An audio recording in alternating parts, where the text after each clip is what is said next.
fight, Chris Minix reported last night that Adrien Broner and Gervonta Tank Davis got into an altercation, a fight outside of Canelo Alvarez's locker room, I believe, right before Canelo went to the ring and fought Kovalev.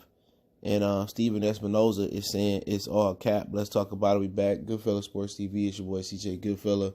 Make sure you hit that subscribe button, bell icon button, share the video. And I got the screenshots that come up shortly. But yeah, I was wondering where they was at doing all these interviews. I know PBC had a card last night, and I was rewatching Omatoso and Brian Carlos Castanos, but they was in Vegas to, I guess support Canelo Alvarez, right? So you usually don't see PBC fighters, especially black ones, go to Canelo fights or to the zone really that much. But apparently they was doing a ton of interviews, and Tank was talking shit, talking about Josh Taylor's wild and why not fight him, and they was turning up. But this is what Chris Minix says. He works for the Zone. I think he's worked on Showtime for a second too. I remember seeing him over there. But he says sources Adrien Broner and Gervonta Davis got into a fist fight outside of Canelo's locker room before the fight. Broner hit Davis with a huge punch, per witnesses, and then hit Davis's PR guy with the haymaker. So nobody actually got footage of this. In a world of everybody got a camera phone. I'm not sure if the reporters were back there now. The media credentials are a little bit different. Some guys are just limited to certain areas, the press room, and maybe they can go anywhere in the arena. But a lot of times, guys don't have the press passes or the higher credentials to get back to the locker room or in the hallway. But it's beyond me that nobody caught this on camera.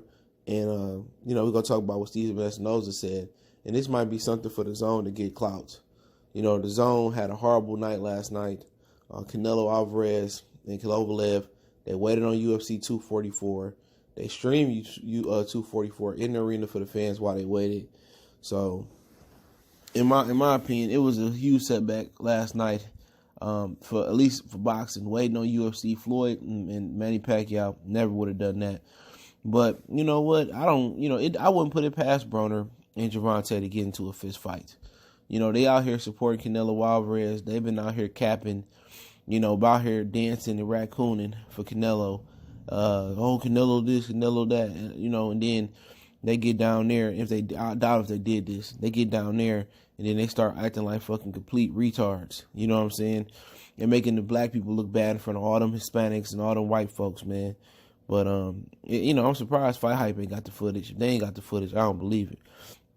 But I don't think they was there last night. I think they went to the UFC 244 card. But Steven Espinoza said if a professional boxer, Broner, or otherwise hit a PR guy with the haymaker, then said PR guy will be in the ER.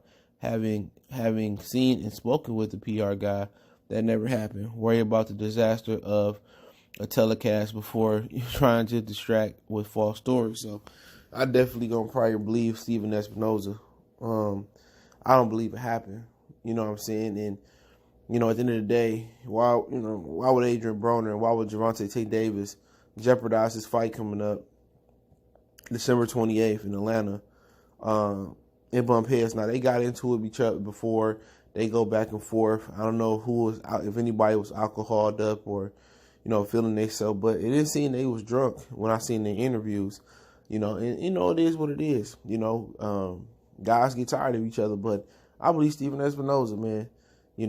If somebody get hit with a haymaker, a PR guy, by a professional boxer, whether or not Adrien Broner is active, then you gonna hear about it. So I'm gonna believe Steven Espinoza. They might got into somewhat of a scuffle, but I don't think they would have did it there and then. Now, if they was drunk, yeah, maybe so, but I don't think Gervonta Tank Davis would be drunk, with a fight near an end. He got less than 2 months for that fight to be here versus Yuriorkis Gamboa. So it could be something where the Zone is reaching for and trying to get some traction, but I don't think it happened. They might have had a little shoving match or whatever the situation may be, but Tank need to get away from Adrien Broner.